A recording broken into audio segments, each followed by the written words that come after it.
I was selected 2 weeks ago to deliver a certain speech.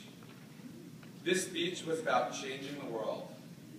It was about how well equipped we are as Brandeis students to combine our liberal arts education with our business know-how. But this morning, as I put on my cap and gown, I decided that this is not the speech I will deliver. While editing and re-editing that speech, I was inspired by the work of David Foster Wallace. So instead, today I will share with you my biggest fear for us all, for our lives after college. Had I decided to deliver that initial speech, I would certainly not be the first person to ever give a speech about graduates going out and changing the world, about choosing between right and wrong. In fact, there are about 17 of these speeches at every graduation. So what truly bothered me was, if this is a recurring theme in graduation speeches, why does it so rarely happen? Why do people so quickly lose inspiration after college? And what is it about the work that we do that extinguishes that flame that's burning inside of us right now?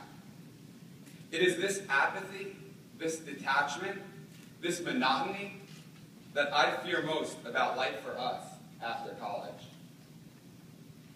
And this detachment has serious consequences, not just for our personal happiness and for the decisions we will make in our life, but also for the well-being of society. We started our journey here at Brandeis in September of 2009, just 1 year after Lehman Brothers and much of the rest of the financial world crashed. But if you take a close look at the roots of the recent crisis, it is clear that it was not simply a number problem. It was not merely due to the fact that bankers had not taken Professor Hagigwe's financial accounting course, but rather when dissecting the investment strategies used and abused, mortgage-backed securities to name one, it is clear that it was a people problem. It was a problem of short-sightedness, a problem of recklessness, and a problem of pure greed. It was a problem of how we view work. But the good news is that this problem is both diagnosable and reparable. The solution to this problem is completely in our control. We may not always be able to control which jobs we get, which jobs we lose, or fluctuations in financial markets that cost us large sums of money. But the one area of life that will always be in our control is how we view it all. But society teaches us to separate our lives between hours of work and play, between employment and vacation, and between suffering and enjoyment. For most of us here, we will end up working 8 to 10-hour days, or closer to 15 for the iBankers in the room, just to enjoy the gourmet dinners we have at night, or the yearly vacations we take to the Bahamas. Now, I'm not arguing that we should not work, nor am I even arguing that you need to go out there and find that one dream job that everyone talks about, which will bring your worlds together and create this plethora of happiness and success. Because chances are, for most of us in this room today, that dream job does not even exist. Instead, all I'm saying is that we have control over how we experience our lives. We have the choice to go on living the rest of our lives, resenting rush hour traffic, long boardroom meetings, or resenting waking up on Monday mornings.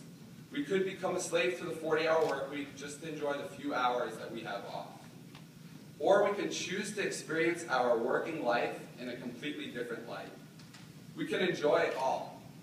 We can enjoy the challenges of the job search. We can create excitement in the seemingly dreary confines of our office. We could greet every project and every day with passion and integrity. And we can greet every person we meet with a smile.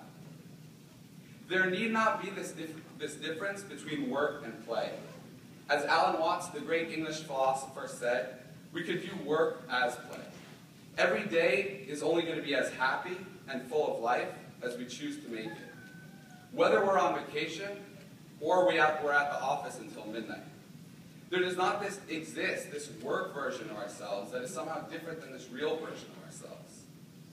And the greed and the recklessness that caused the 2008 crisis is from the separation of work and other.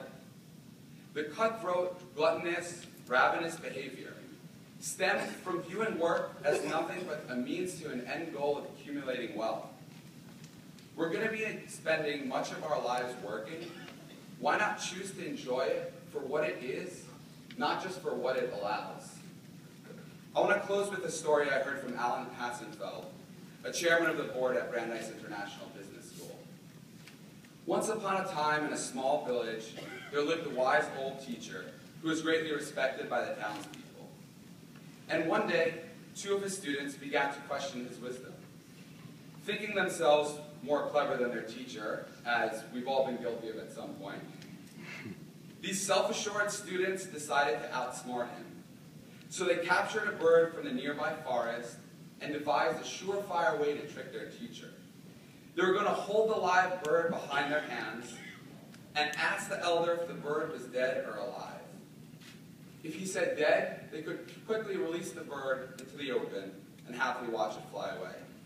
If he said the bird was alive, they had schemed that they would quickly crush the bird and the elder would be proved wrong. Now these students, giddy as ever, went to the elder, eager to ridicule his wisdom.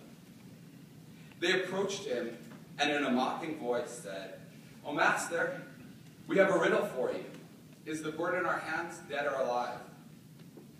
The wise man turned to them and said, "Students, the bird is in your hands.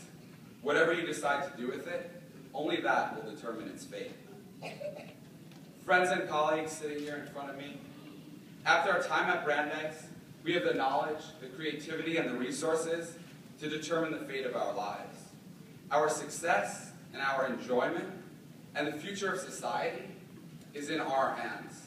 How we view life, only that will determine its fate. Let's make bold, ethical, and compassionate decisions. Let's keep the bird, this world, alive and vibrant. And let's enjoy the ride. Thank you.